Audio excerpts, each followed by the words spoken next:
Snip, tuck, fold, crease, tuck, tape. It's not that complicated, Dad. Wrap, crease, tape, twist, tape. Ohio Lottery scratch offs make great holiday gifts. And play Holiday Bonus Millions with a 200 times multiplier and a $2 million top prize. Fold, crinkle, crinkle, roll. Plus, you can enter non-winning tickets in My Lotto Rewards for a second chance to win up to 1,000 times the price of your ticket. Please crinkle, gate, fold, ring, curl, scrunch. The best part, Dad? No wrapping required. No tuck, fold? No tuck, fold. Give the gift of fun. Lottery players are subject to Ohio laws and commission regulations. Play responsibly. Welcome to Mind Love, episode 285. Today's episode is all about how to release trapped emotions that are sabotaging your mind and body. And you start feeling a certain emotion, what's happening is that emotional frequency is being produced by one or more of the organs or glands in the body. And sometimes what happens is we tend to magnify sometimes these emotions and they get bigger and bigger. That can interrupt this loop, okay, of allowing the emotion to dissipate and disappear. So that the emotional energy then becomes kind of stuck in the body, kind of like in a suspended state of animation. And so the energy of the emotion after that experience is over, some of that emotional energy can stay behind. Turn up your frequency with Mind Love. Bite-sized brain hacks for seekers, dreamers, and doers. It's time to give your mind a little love with your host, Melissa Monti.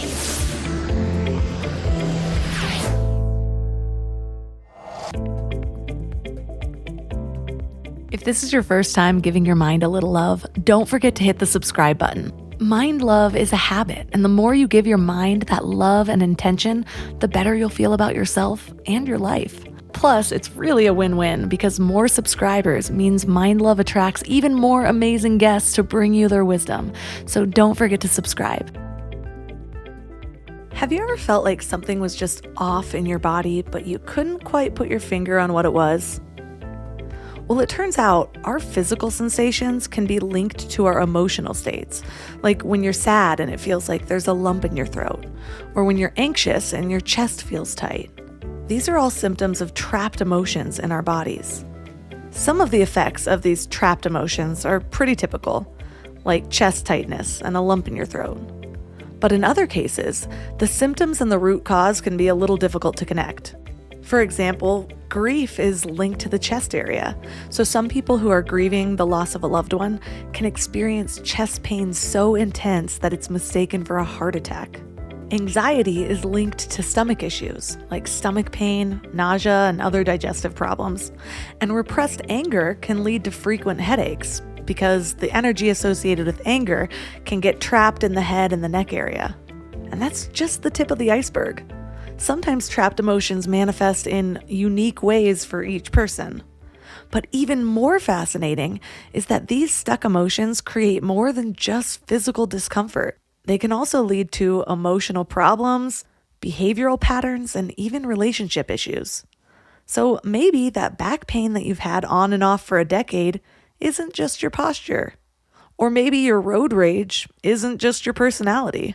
Or maybe your string of terrible relationships isn't just your luck.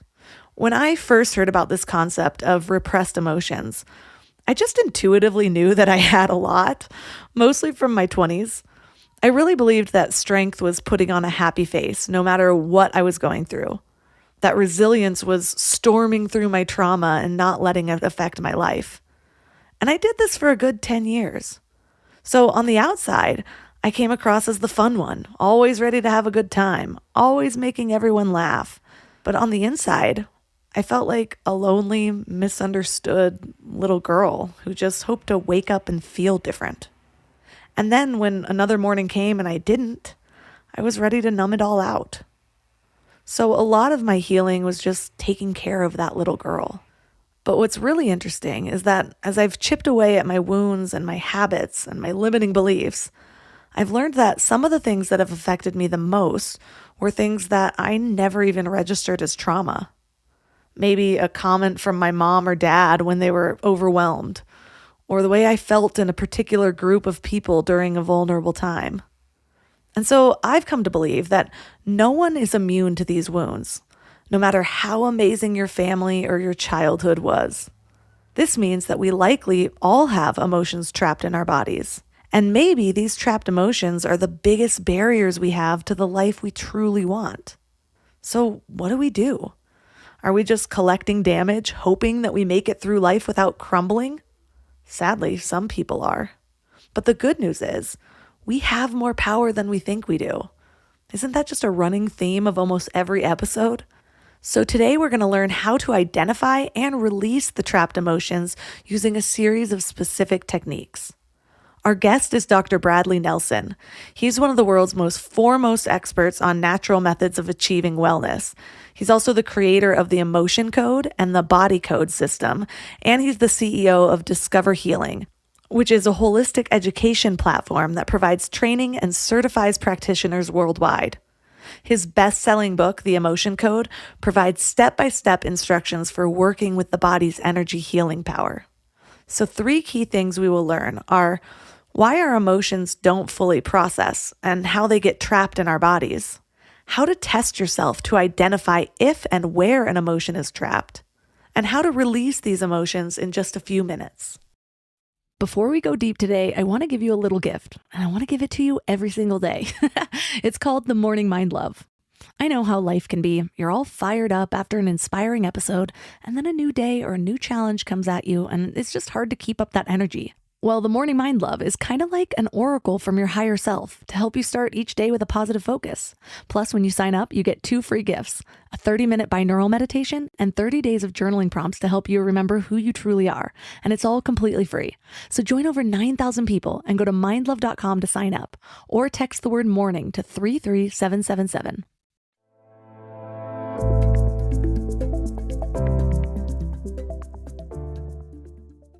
And now let's welcome Dr. Bradley Nelson to the show. Well, thank you, Melissa. It is really great to be here with you. Thanks for inviting me. So to start, what inspired your journey in really uncovering how emotions get trapped in our bodies? Well, I had a couple of really interesting experiences that happened. When I was 7 years old, I was really sick with the measles. My parents were going to be taking me the next day into the hospital, and I was going into something called an oxygen tent. I'd overheard my parents talking, and I knew this was the plan. And so I'm lying there on the couch. My folks had made a bed for me on the couch so I could be near their room. And I'm lying there feeling really sick. And my parents came into the room, and my mother said to my father, she said, honey, will you kneel down with me and say a prayer so our boy will be able to get well? And so they did.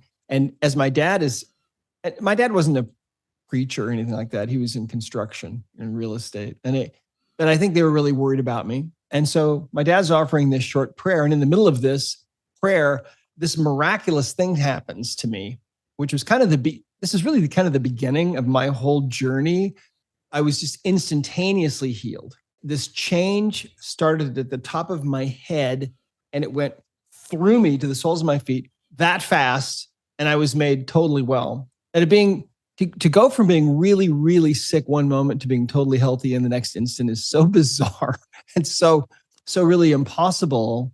You can't forget it. I mean, it's seared into every particle of my being. I remember that like it happened yesterday, and it was a long time ago now.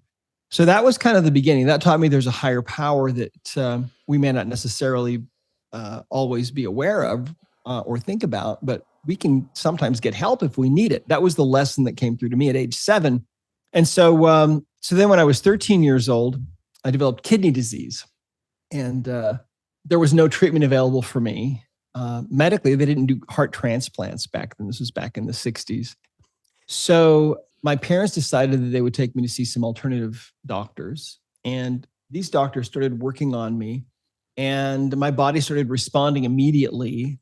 And even though Western medicine had nothing to offer me, these people were able to heal my body by doing exactly what my body apparently needed in just a few weeks.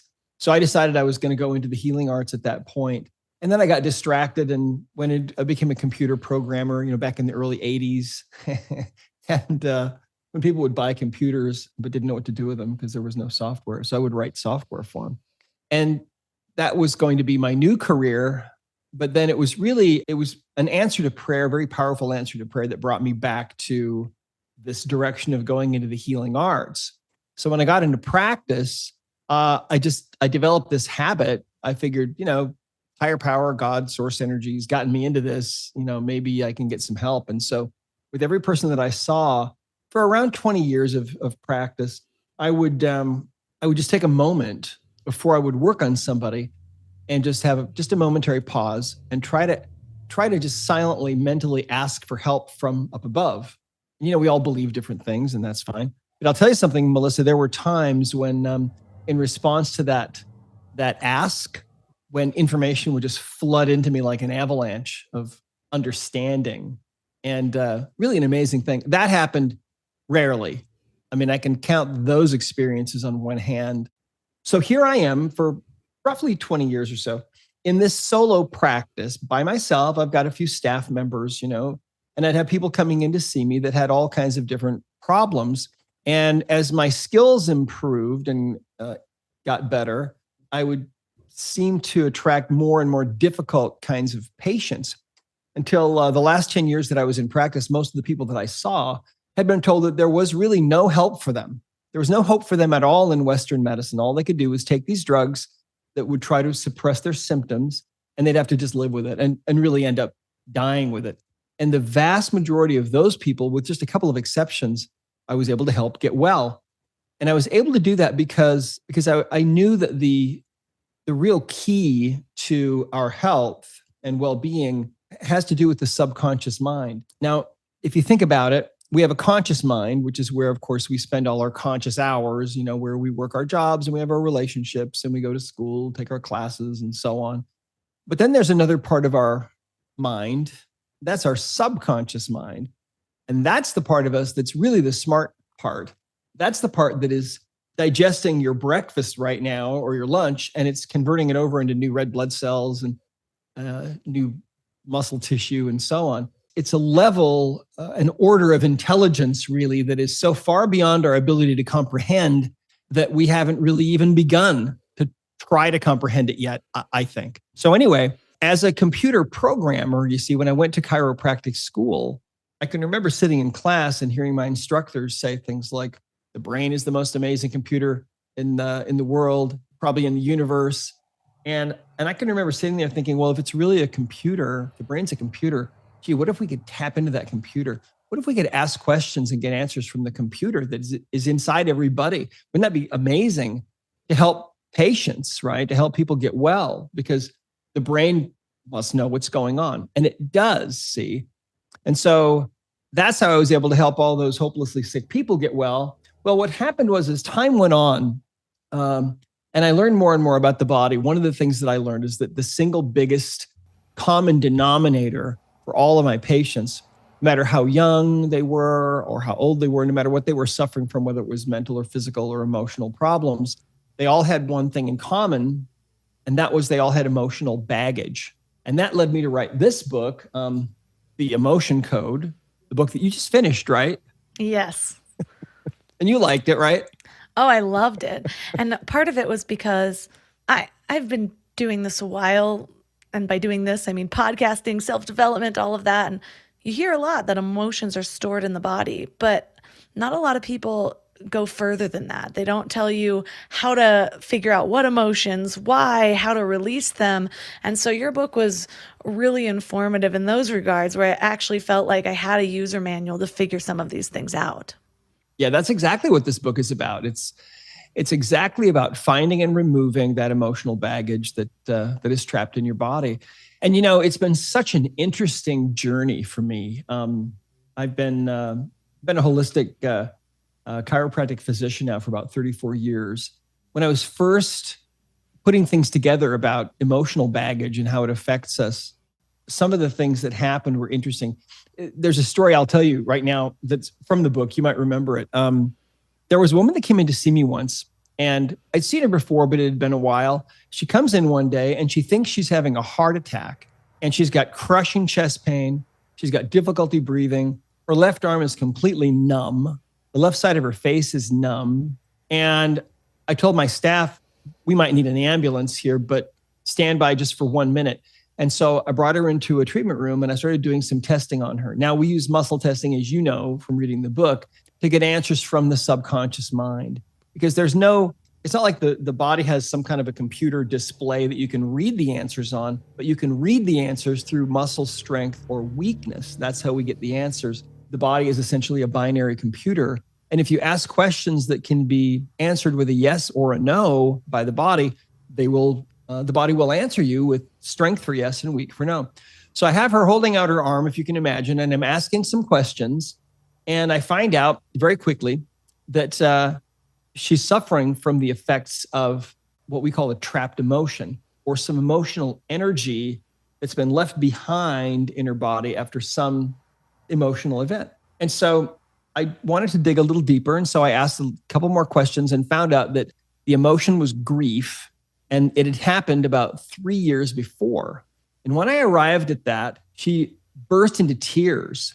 And she said, I can't believe that's affecting me. She said, I thought I dealt with all that. And I said, well, what in the world happened to you? And she said that 3 years before, her husband had been having an affair, and she found out about it and confronted him with the evidence. And the marriage blew up.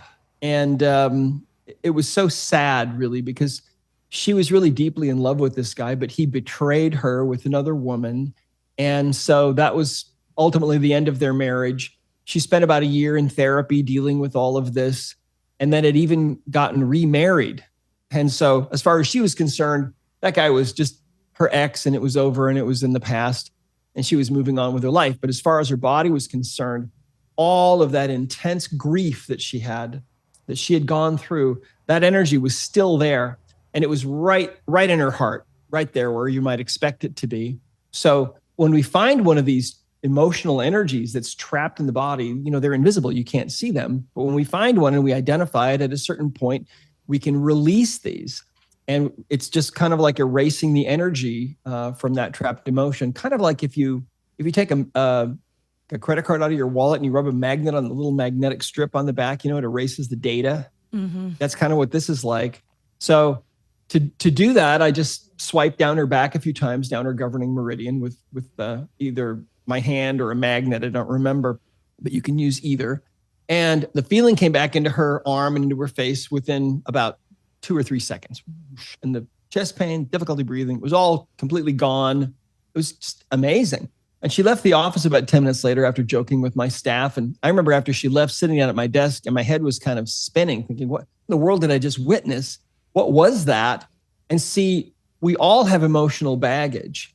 And if you think back on your own life and you think back on your experiences that you've gone through, you think about the breakups you've been through, think about all the tears that you've shed. Maybe you used to cry yourself to sleep at night when you were a child. Maybe you used to lay up at night listening to your parents argue. Maybe they got divorced. Maybe you've been through a divorce or breakups or whatever. Maybe you've had bad jobs, or maybe you've lost a loved one. I mean, all of these things and more can leave us with this emotional baggage. And the problem is that this emotional baggage then becomes the underlying reason and the underlying cause of things like depression and anxiety and phobias and panic attacks and PTSD and eating disorders and self-sabotage of all kinds. It also, which is amazing, but it is the underlying cause of 90% of all the physical pain that people have. Now think about that. So if you're in pain right now, there's a 9 out of 10 chance that pain is being caused in whole or in part by some emotional baggage, some emotional energy that is left behind after something that you've gone through.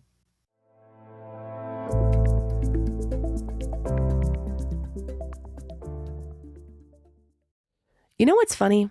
We spend so much time feeding our minds, reading books, listening to podcasts, learning new things, but then we grab whatever's convenient to feed our bodies. And I get it. Life is busy, and sometimes a drive-through feels like the only option. But that's why I take Field of Greens. It's a greens powder made with whole organic fruits and vegetables. No extracts, no lab-made stuff, and just 1 scoop a day gives you simple, real nutrition. Field of Greens feeds your body with fruits and vegetables medically chosen to support your heart, vital organs, and immune system. And let me tell you something. Since I started taking it, I've noticed these little changes that show me how nutrient depleted I must have been before. Like the ridges in my nails, gone. My sleep, so much better. And my stomach just feels happy. You know that dreaded afternoon crash that has you reaching for more coffee or sugary snacks? Well, that's not happening for me anymore. When your body is actually nourished, it runs so much better. I've tried other greens powders before, but Field of Greens is genuinely different. The quality is next level and you can taste it. It's become my go-to, especially on those days when my eating isn't exactly Instagram worthy, because we all have those days, right? And here's the thing. They are so confident that you'll love it too, that they offer a 100% money-back guarantee. That's how much they believe in their product. So I got you 15% off your first order and free rush shipping. Visit fieldofgreens.com and use promo code MINDLOVE. That's promo code MINDLOVE at fieldofgreens.com. fieldofgreens.com. We're all searching for something better in life, right? Better habits, better mindset, better relationships. But when it comes to hiring, searching isn't always the best approach. Instead of searching, why not match? That's where Indeed comes in. If you need to hire, you need Indeed. It's your go-to matching and hiring platform with over 350 million global monthly visitors. Their matching engine helps you find quality candidates fast. And I mean really fast. Did you know that in the minute I've been talking to you, 23 hires were made on Indeed worldwide? That's what I love about Indeed. It's like having a mindful hiring assistant. Instead of getting overwhelmed by endless resumes, you can schedule, screen, and message candidates all in one place. The platform actually learns your preferences, so the more you use it, the better it gets at finding people who align with your vision. And get this, 93% of employers agree that Indeed delivers the highest quality matches compared to other job sites. That's why more than 3.5 million businesses worldwide use Indeed to hire great talent fast. I just love that it keeps all of my hiring processes organized. I can do everything right there instead of having spreadsheets and notes and video call links. And listeners of the show will get a $75 sponsored job credit to get your jobs more visibility at Indeed.com/mindlove. Just go to Indeed.com/mindlove right now and support the show by saying that you heard about Indeed on this podcast. Indeed.com/mindlove. Terms and conditions apply. Need to hire? You need Indeed.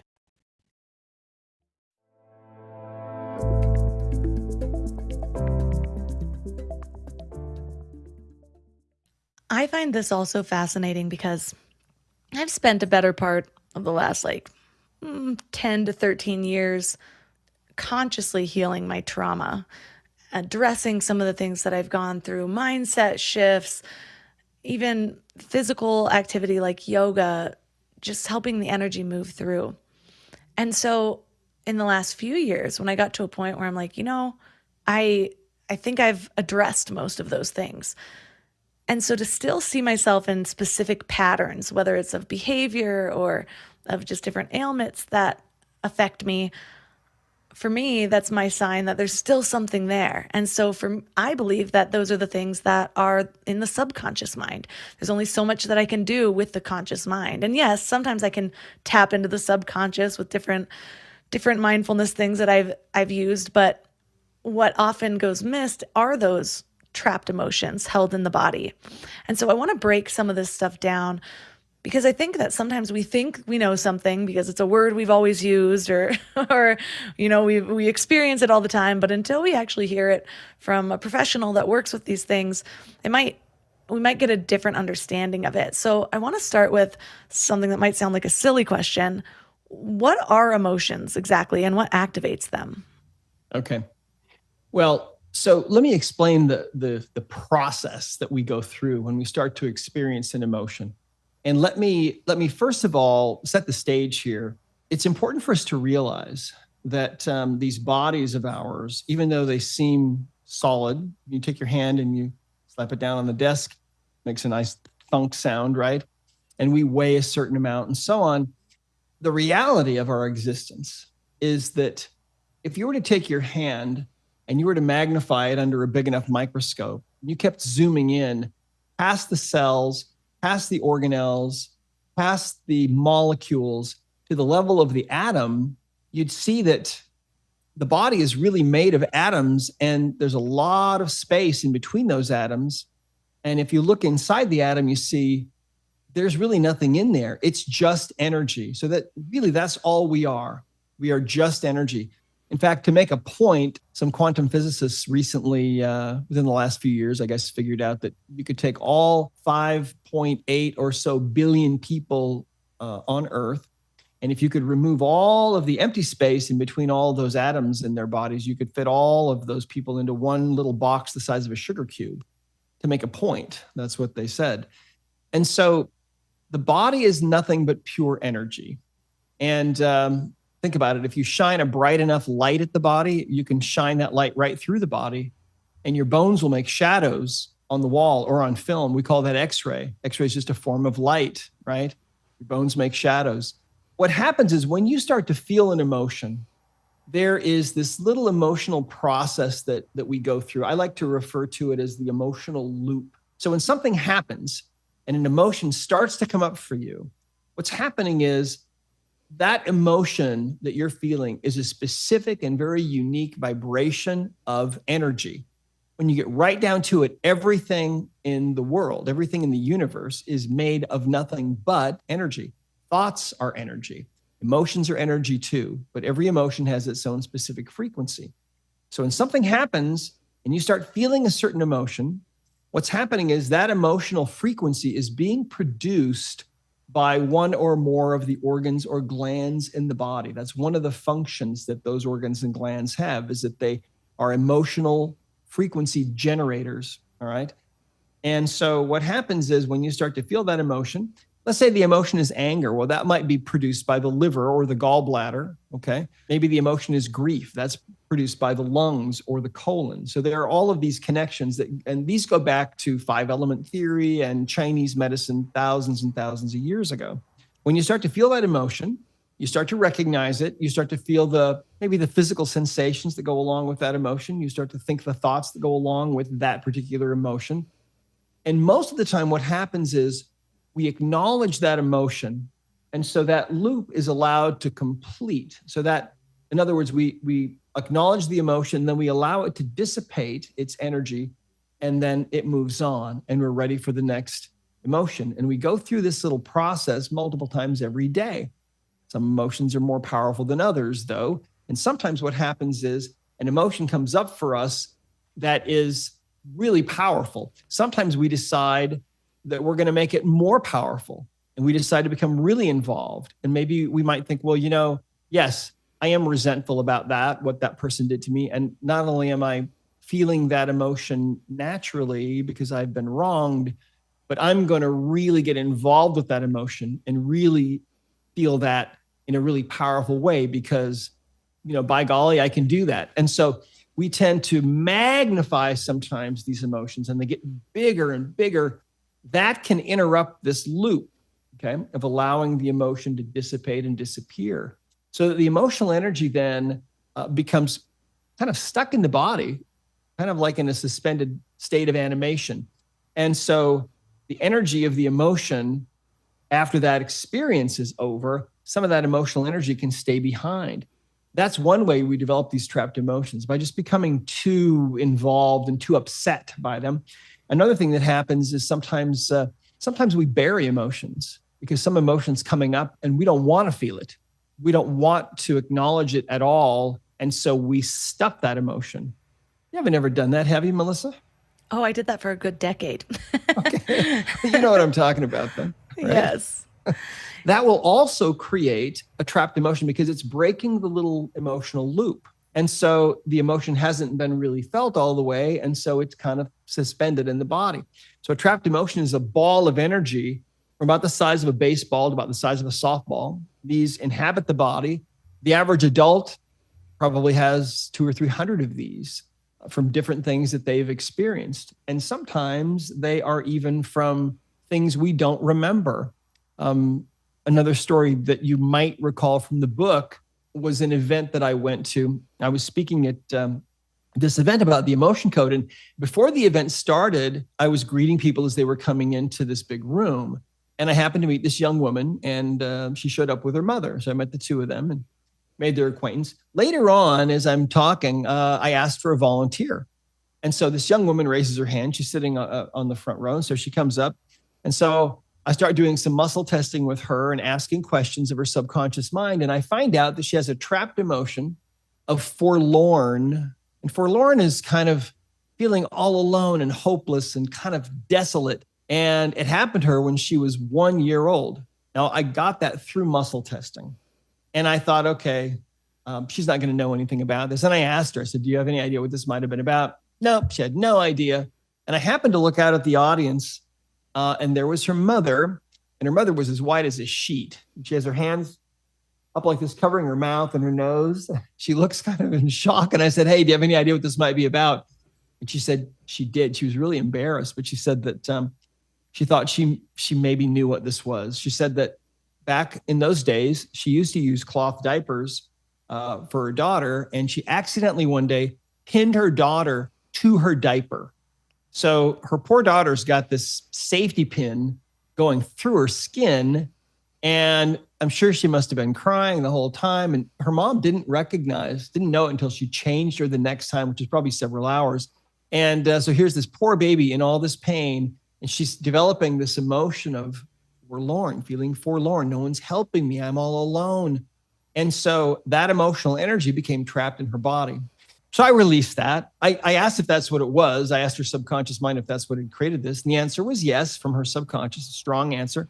So I released it, which just takes a few seconds. And then she went back and sat down. Well, about 10 days later, I get an email from this girl's mother. And she said, my daughter has had a problem with her hip and her knee. I think it was on the right side, she said, for about 10 years. She was about 21 at the time. And she said, it's been gradually affecting her and gradually getting worse. And she said, it's slowly started to affect the way that she walks. And she said, we've tried everything to fix it, but nobody's been able to fix it.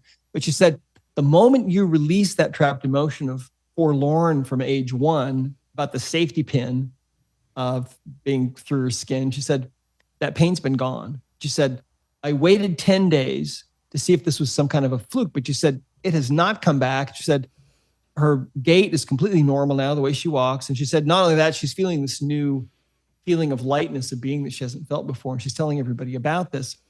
Now, that's a good example of why we use the subconscious mind, why we ask the subconscious mind about these trapped emotions, because think of it. That girl, if we hadn't found and released that trapped emotion from age 1 about the safety pin problem, she would probably still have, by now, she'd probably have arthritis in her hip and in her knee because of that emotional energy. Isn't that interesting?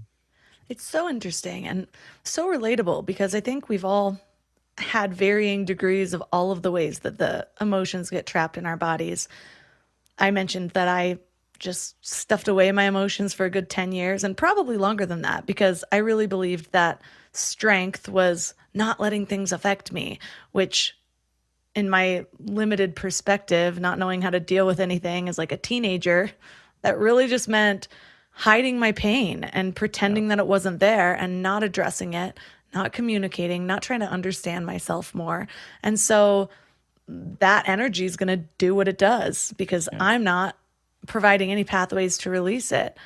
And then as far as the kind of amplifying that emotion, I think about that when I get caught up in gossip or one of the things that I've been focusing lately on, because it's the holidays and we all get to go visit our families. And it's one of those things where families trigger us like we've done no work at all. And so one of the things I've noticed is I've been kind of focusing on this idea of re-listening to books like Psycho-Cybernetics and talking about how when we worry, we're basically just sort of manifesting our worst case scenario.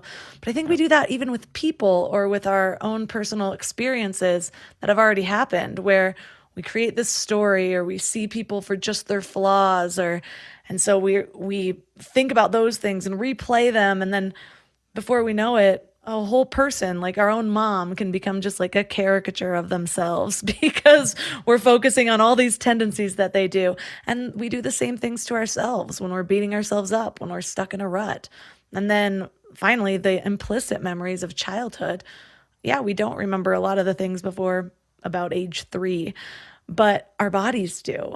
And actually, I've read that that first year is what, and maybe you can tell me if this is correct or not, but is it true that the first year we actually store it's like the biggest time for storage of these emotions or something like that. It's the time that we're most impressionable. So our brain is just grasping at every single experience we have. And so a lot of us have some people have these big things like neglect or child abuse. And so they're easy to kind of recall. But for many of us, we're like, well, I haven't gone through a big trauma, or I haven't gone through this big thing. But what I don't think a lot of people realize is that what your conscious mind might think of a big thing might not be the same thing that your subconscious mind thinks of as a big thing.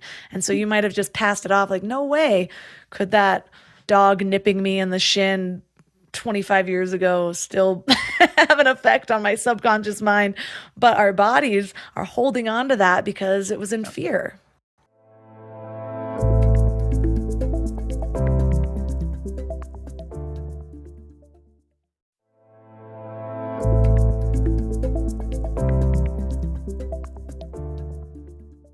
Exactly. Yeah, that's so true. One of the other really fascinating things about the emotion code is how at conception we often inherit emotional energy from mom or dad that they might have gotten at conception from their mom or dad. And sometimes these can go back for many generations. And so we're a product not only of our own emotional baggage, but we're also a product to some degree of those energies that we have received from our line, from our ancestral line, that also manifest in our lives. I mean, imagine if, maybe your 10th great grandmother was jilted at the altar. And so she had this intense emotion of grief that got stuck in her body. And then maybe later she married and had children. And you're a descendant of those people and that grandmother.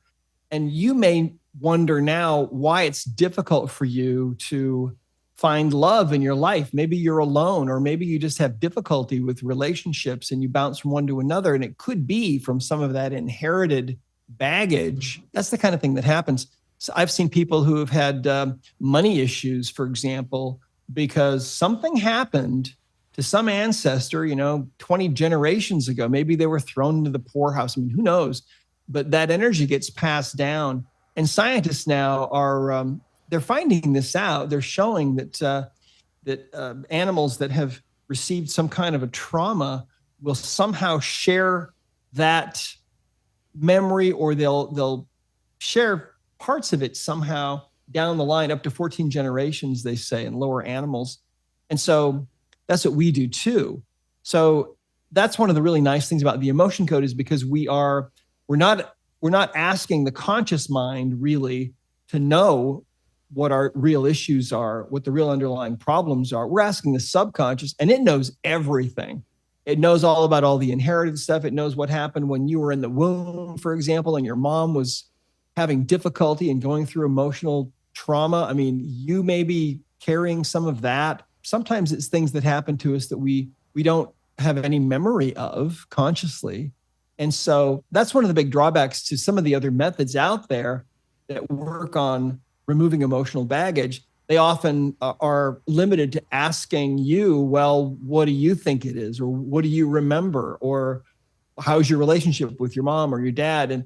And sometimes these things can go way back into the womb, even before that. Yeah, I've discussed ancestral trauma on this podcast, but it is interesting hearing that your subconscious mind even knows that, because it seems like, it might just be confined to what your personal experience has been. But like you said, we know more than we think we do.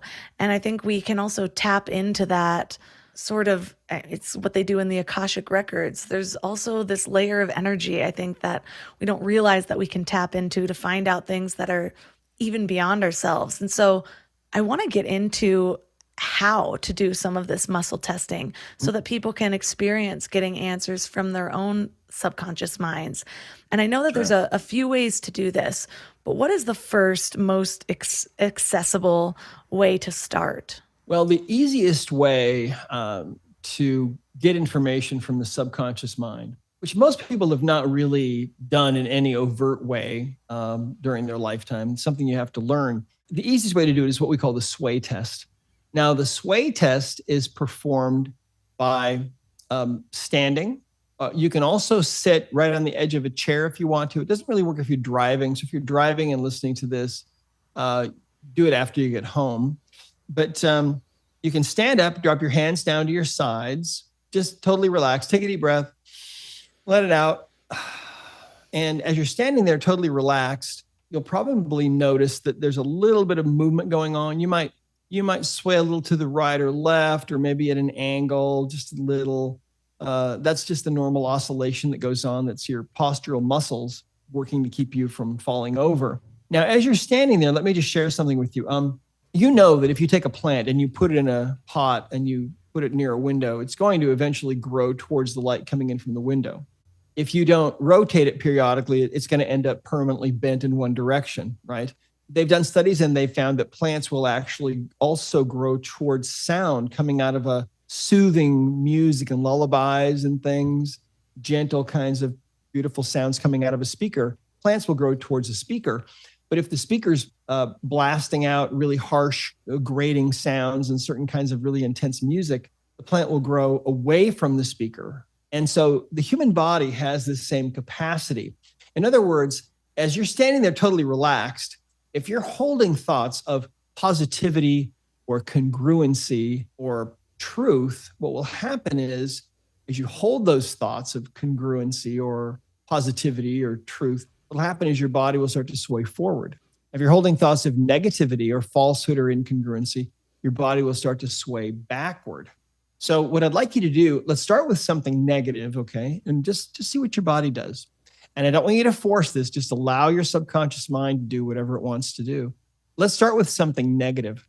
So I'd like you to think for a moment about the word war. It's about the most negative thing I can think of for this demonstration, okay? We hear that word all the time, don't we? There's always a war going on, it seems, somewhere in the world. Probably all of our lives, there's been a war going on somewhere. What I'd like you to do for a moment, though, is I'd like you to think about what really goes on in war. What is really happening? Bring it down to a human level. What are some human beings doing to other human beings? And what's happening to villages? And what's happening to cities? And what's happening to families? What's happening to children and fathers and mothers and families? Think about all of the tears that have been shed from all the wars that have been fought since day one on this planet. As you think about that, and as you contemplate what war really means, what that word really means on a human level, at a certain point, your subconscious mind is going to become aware of what you are consciously thinking about. And as you hold that thought, your subconscious mind will start to move you away from the sheer negativity of that thought, and you'll start to sway backward. And that's your subconscious moving you away from that negative energy, that negative thought. Now, let's shift gears for a minute. And what I'd like you to do now is I'd like you to think about, just play along with me here. Imagine that we're 1,000 years in the future, and imagine that your life is totally different now. You're still you, but you've changed in some really powerful ways. For one thing, now you're living in a place where you're surrounded with unconditional love. Everything and everyone has nothing but unconditional love for you. What would that feel like? But think about this. Imagine that over the last 1,000 years, you've grown to a point where your ability to love unconditionally yourself has grown exponentially. So that now the love that fills your heart for all of creation, for every being, for every creature, is so big that your heart can't even contain that love. And that love expands out from your heart, and it goes out and it fills the world, and it goes out into space, and it fills the solar system, and it fills the galaxy. Imagine what it would be like to be that level of being. Imagine, what would that be like? Now, as you consciously think about that and ponder that potentiality, because I believe it is a potentiality for all of us to get to that state.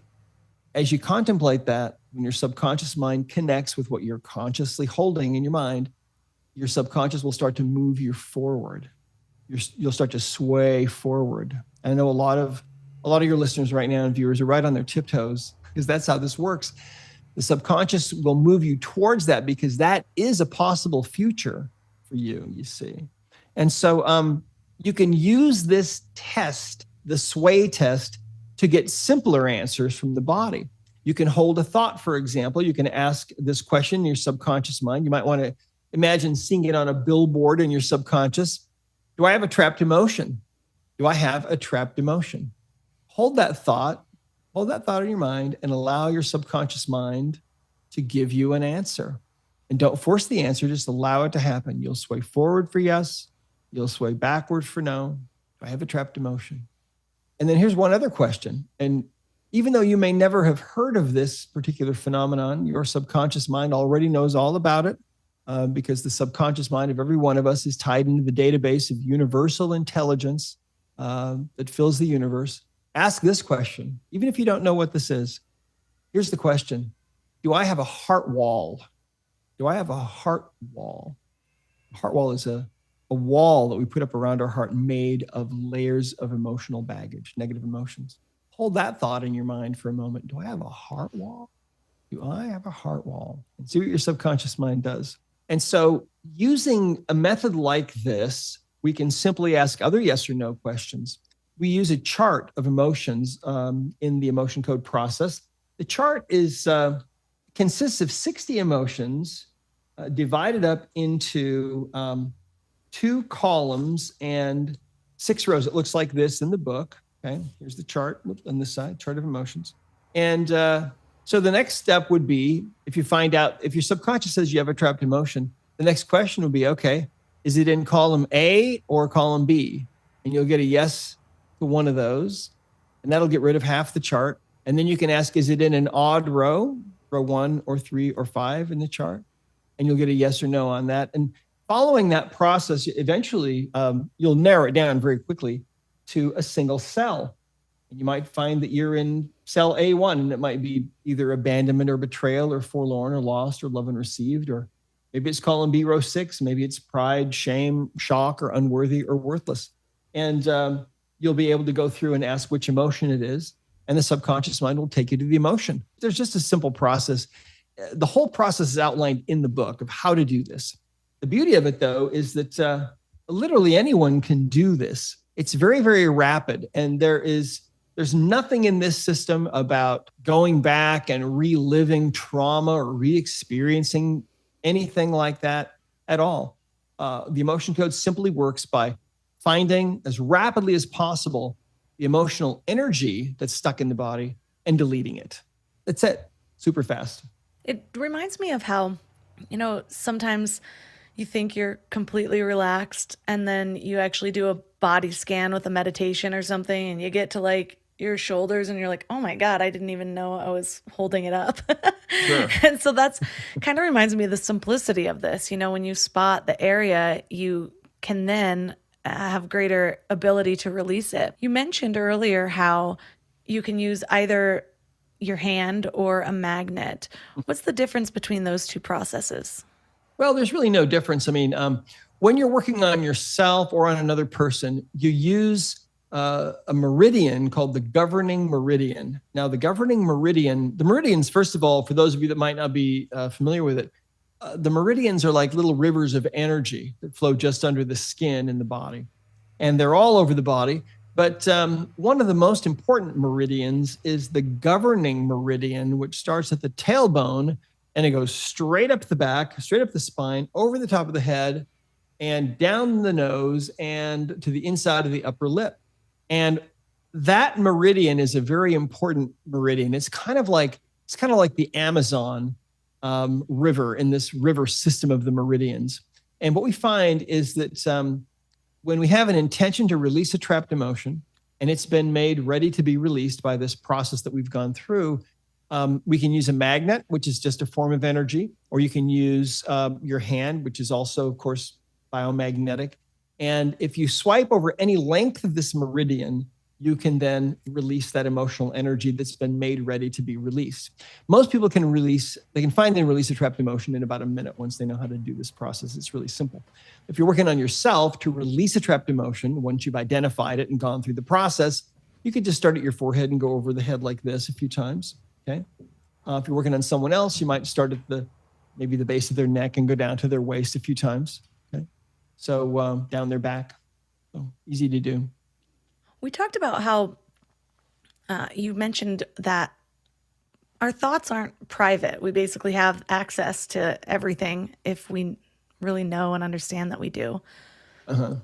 I wonder, what effect does it have on other people when we have stored emotions versus we choosing to be those people that release them? I know for me, one of the biggest things about being a mom, all of a sudden I'm like, okay, I've been working on a lot of things, releasing a lot of things. I don't want to pass down things. And so it's sort of motivated me even more to get in touch with some of the things that I'm still holding on to, some of the patterns that were passed down to me, because I don't want to pass them on to my child, And so I kind of look at this as a good way to reset. But even just carrying that energy out in the world and coming in contact with people, how do you think maybe our effect on the world is different when we choose to release these emotions versus just kind of mindlessly carrying them? Yeah, well, the fascinating thing that I've seen for many, many years is that when one person in a relationship starts to work on their own emotional baggage, or they start having someone help them to get rid of that emotional baggage, the relationship inevitably shifts. Now, most of the time, the relationship shifts for the better, but sometimes people can be in a relationship that they maybe really shouldn't be in. And sometimes they're staying in the relationship because of their emotional baggage. And really that brings us, I suppose, to the heart wall, because the heart wall itself, like I said, is a wall that's put up. It's an invisible wall made of energy. It's made literally from the energy of your emotional baggage. And when a person has a heart wall and that wall is taken down, that tends to create the biggest shift of all in people's love lives and relationships. I like to say we're living now in the age of the heart. And if you go back to the 1960s, when doctors first started doing heart transplants, they found that sometimes people would come back and they would report strange goings on. They would talk about how their taste in music or food or sports totally changed, or that they had memories of being in places that they never in their life had ever visited, or that their handwriting had totally changed. And when they would connect these people with the family of the heart donor, the person who, of course, had died, they would find out, yes, that's our son's handwriting that you have. How weird is that? Or, well, yeah, our daughter visited Rome every year. It was her favorite thing to do. And now you have memories of being in Rome, but you've never in your whole life ever visited there. Those must be her memories. Crazy, right? There are whole books written about this. It's called cellular memory. And it specifically happens with these heart transplants. Sorry, it's a little noisy here. Anyway, so it's really, really fascinating. So the ancients believed the heart was the seat of the soul, the source of love and creativity and romance and all of these things. And in the West, we've never really given much credence to those old ideas. If anything, we've just thought, oh, those ancient peoples, they didn't have the kind of equipment we have today. They were just really poetic, and they thought the heart had to do with love and romance. Ha ha. We know the heart is just a pump. That's all it is. But guess what? When you're feeling really deeply hurt by somebody, where do you feel it? You feel it here, right? You feel like your heart is going to break. That word heartache comes from, that feeling, right? You can feel like there's an elephant sitting on your chest, or like you can't breathe. You might feel like you're choking. So all of those things the ancients believed about the heart, I believe, are absolutely true. We now know that the heart has a lot of gray matter and white matter in it. And they say that there's a little brain in the heart. And that's where we store these memories and these affinities, the things we really, truly care about. They're in there. So when you feel like your heart's going to break, if that happens to you more than once or twice, the subconscious mind will put up a wall around the heart. And that wall is made of layers of your emotional baggage. And taking down that wall can be the most important thing that you can ever do for yourself. Because when that wall is taken down, people fall in love who never, ever thought they would. People feel joy who were never able to feel joy before. People have described all of these things to us. People sometimes say that they, for the first time in their life, know what the emotion of love actually feels like. Sometimes they say that for the first time in their whole life, they can actually feel the love of the higher power for them. Think how profound that is. It's amazing. One of my favorite stories is actually from one of our practitioners who told me that her sister contacted her one day and she said, look, my divorce was 9 years ago now, and I'm just tired of being alone. And I was hurt. I know I've got some emotional baggage. I probably have a heart wall. Will you come work on me? And so she did. And the two of them spent the weekend together. And sure enough, the divorced sister had a heart wall. And her sister, who knew the emotion code, was able to take down that heart wall, release all those emotions. And that was on a weekend. Now, neither one of them told anybody what they were doing. But on Monday, guess what started to happen? The phone started to ring. And who was it? Well, it was guys that hadn't talked to her in a long time. But when that wall was taken down, that energy, that pure essence of who she really was, and her availability also kind of encoded into that energy, starts going out into the world. And then guys that are on that wavelength start thinking about her. Oh, I haven't thought of her for a long time. What she's doing now. And boom, they start calling. So this is how things work. It's all about quantum physics. If you're stuck in the Newtonian world, the old world of Newton and his models of physics, those were great for their time. But now we're in the 21st century, and it's really all about energy. It's about quantum physics. And we're all interconnected. We're all brothers and sisters, and quantum physics is actually proving all of it. It's really fun. Yeah, one of the stories in the book that just brought me back, because I knew this information, but I hadn't thought of it in a while because I didn't know why it was important or what to relate it to. But it's about music tuners being in a room, and how basically if you have a bunch of tuning forks in a room and you ding one of them and it plays a frequency, the other ones will start to hum at a very low vibration. And even if you stop the first one, the other ones still hum. And so it shows, even at a distance, we're always affecting the people around us, especially with whatever frequency that we're holding. Well, right, exactly. And to expand that idea a little bit, if you think about this, you can think about every trapped emotion in your body as being kind of like a little tuning fork, right? Vibrating in its own particular frequency.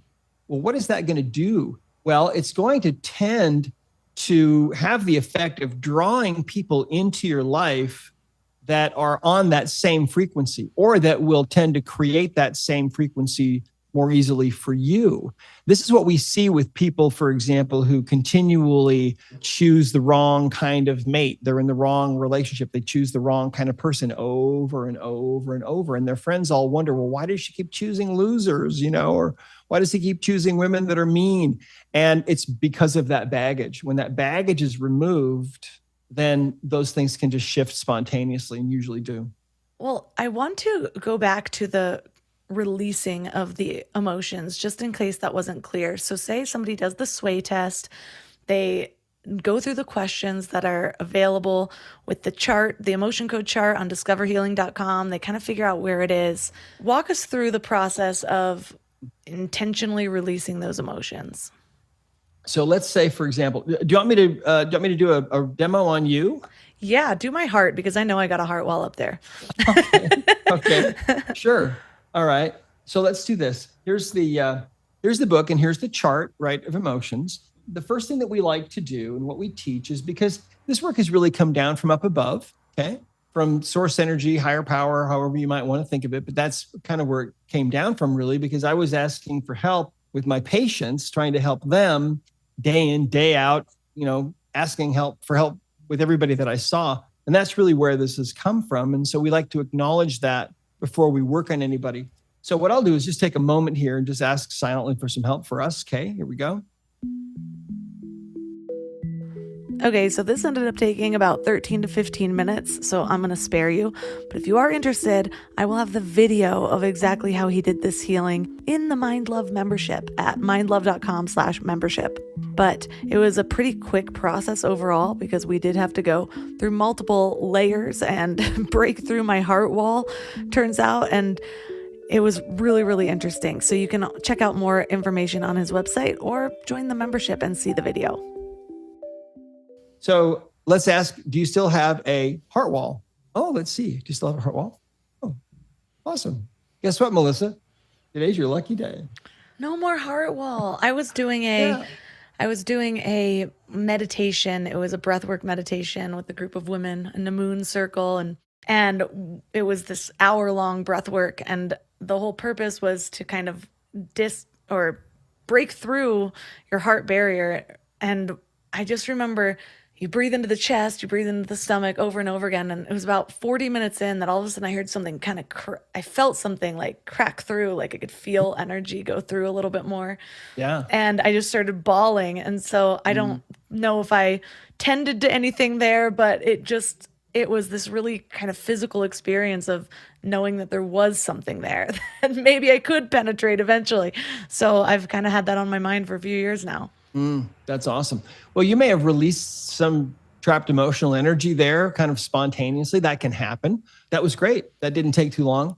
Sometimes people have more trapped emotions, making up the heart wall. The average, I think, is probably like 18 to 24, but it depends on the person. And it depends also on how much work they've done, maybe other kinds of work like what you're talking about. Sometimes those energies can release kind of spontaneously, but the emotion code is a really powerful way to surgically go after these in a sense, right? To be able to go right after these and find these and get rid of these. And you had quite a bit that was inherited too. So that's kind of fun. I just like how, the example I said before, spontaneous, accidental, I don't even know what's there, versus getting a little bit more specific and understanding how you are moving through the healing. And so we have so much to work with from this episode, with straight hands-on activities we can do on ourselves. Highly recommend getting the book because there's ways to actually work with your partner. I know that there's a lot of people out there who like to do this self-development with a partner so that they're kind of on the same track together. And there's exercises that you can do with that as well. And then even for people who are finding different ways to kind of pull their partner in that might not have this interest as directly as you do. So highly recommend getting the book. And for listeners that are interested in learning more about you, your book, The Emotion Code, and you actually have an upcoming one that I'm hoping to get you on a separate interview to talk about. Sure. Where's the best place that they can connect? That's the Body Code. Well, our website is at discoverhealing.com. That's our main site for our company. Our company is called Discover Healing. And so discoverhealing.com. You can go to my website. My personal site is drbradleynelson.com. And of course, we're all over, Twitter and all those other social media places. So this is the book, The Emotion Code, available, of course, now on Amazon, Barnes & Noble, other places, wherever books are sold. And then we have this book, The Body Code, that goes the rest of the way beyond emotional baggage to all of the other kinds of imbalances that cause us to lose our health and how you can tap into the subconscious mind.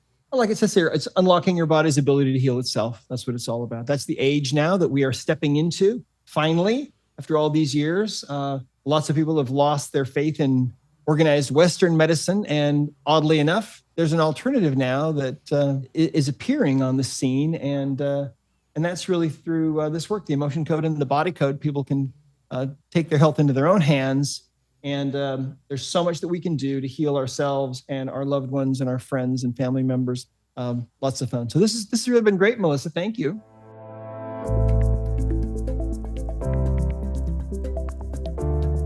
All the links for this episode will be at mindlove.com/285. I bet you can guess what your challenge is going to be. Why not try a little muscle testing? We have a number of ways to do this, but I feel like the easiest way to do this is the sway test. This is something I learned actually years ago when I was learning about pendulums. I had this holistic healer that was teaching me about these things. And honestly, at that time, I was a little skeptical.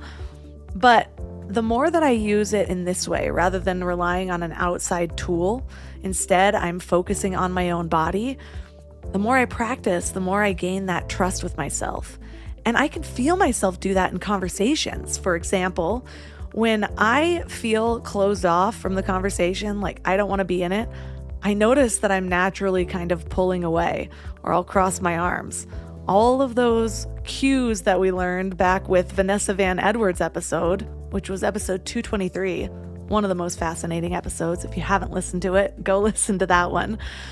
There's all these nonverbal cues that we just intuitively do. It comes naturally. And when we are engaged in something, we naturally lean forward.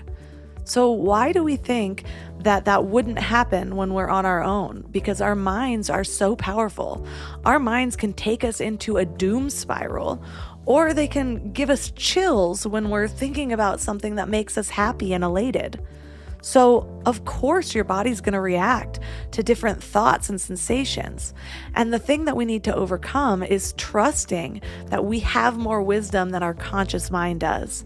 And the more you listen to podcasts like this, the more you read books, talk to people who really study the mind or collective consciousness, this isn't just a theory anymore. There's so much proof out there that we have this access into this universal layer of energy that's just packed with wisdom. It's why you can find dozens of studies on telepathy if you scour CIA documents. This isn't just woo. It might be something that certain powers that be try to hide from you because nobody wants a mass of people who know their own power, but that's what we're here for, to tap right into that. So try it out and play with it a lot, because that's what mastery is. You can try it one time and be like, this doesn't work for me. But who tries anything one time and actually feels confident in doing it? So practice when you're bored. Practice while you're making dinner. While you're just standing there rocking back and forth from your heels to your toes. Just see what happens and let me know how it goes. Reach out to me on Instagram at mindlovemelissa. If you loved this episode, the best way to show how much you love it is to share it on Instagram, take a screenshot, and tag Mind Love Podcast or Mind Love Melissa. I've also been spending a lot of time on Twitter. Twitter is my business personality. It's my entrepreneur side and content. So meet me there, Mind Love Melissa. Tag me, whether it's on Instagram or on Twitter, and I will reshare or retweet. And all of my sponsors are at mindlove.com/sponsors. I've also had a recent website redesign, so check out everything on mindlove.com.